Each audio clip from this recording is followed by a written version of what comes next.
Som Denis Komiaty, firma Agrospol Hradová, ktorá sa zaoberá krmovinami a živočíšnou výrobou.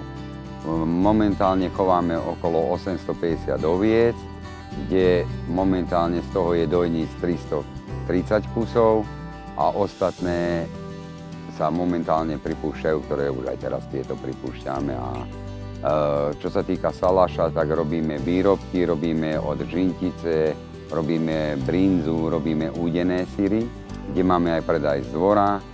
Začali sme robiť, čo sa týka oviec od 2000 roku.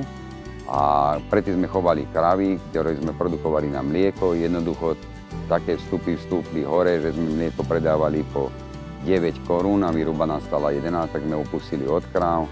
Mám našťastie to šťastie máme, že máme baču, ktorý vyštudoval ešte posledný v Trenčíne bačovskú školu.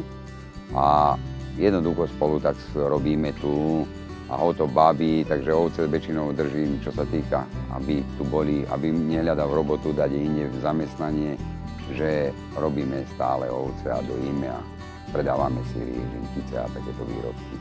No, firma vznikla v 97., kde bol starý otec, my sme ju podedili ako súrodenci, potom nám vstúpil do toho ešte jeden, sme privzali spoločníka a s tým bojujeme stále ďalej.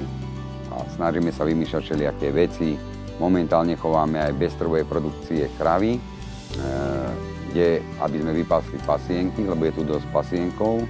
Čo sa týka, že čo ďalej, napríklad by nám boli vyhodili niektoré pastvy vonka, lebo sa tam nachádzajú škľapy, to je ako skala. A jednoducho, keby sme tam nedali sisli, tak momentálne by nám to PPA vyhodila von. Spolupráca s Ervinom je dobrá, lebo Ervin je taký typ človeka, ktorý robí, ktorý nekecá.